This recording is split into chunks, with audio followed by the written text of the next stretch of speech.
there team, Coach Alexa here.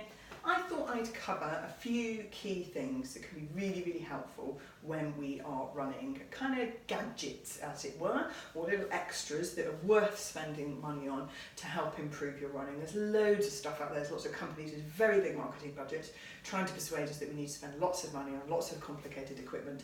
And running really should be quite a simple sport, you know, sort of a bit of wicking clothing, trainers, a sports bra if you need it, and you should be off out the door without too much extra faff.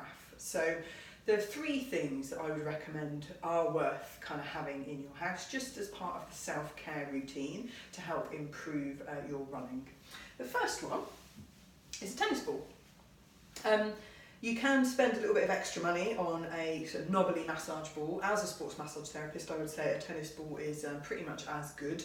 And you can use it for working into deeper areas that need releasing when you do some self-massage. So be that up against the wall, kind of working into things against the wall, or using it with your hand, just rubbing into different muscles. It's particularly useful for kind of the deeper tight spots in the calves, that sort of thing.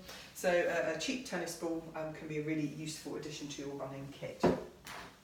Next on the list, for similar reasons, is either a foam roller or one of these. This is a stick, and the reason I like it is because it's portable. So if you're travelling or if you're away on holiday, you can take it with you and you can use it like a foam roller, working into the different leg muscles and using it to release out any post-run tension, get a bit of a gentle stretch. If you have a foam roller, just go for one of the cheaper basic ones. The more expensive ones that are more solid or have got knobbly bits or funny patterns, doesn't really make a lot of difference. I've got one that cost me about, I don't know, £6 about 8 years ago and is still going strong, just a big foam tube. One top tip is to get it so that it's long enough for the back of your pelvis to fit all the way up to the top of your head. So it should be about the same length as your torso plus your head, because then you could do some really nice back releases on it as well. Final thing on the list is to get yourself some of these elastic TheraBands or gym bands. So if you've been to a physiotherapist appointment, you may have been sent away with one of these to do some exercises with, and they're a great way to start doing some strength training into your running. So it's a really nice way of just mixing up that strength training, adding a little bit of additional strength and resistance onto that training without having to fork out a huge amount for gym membership or heavy weights.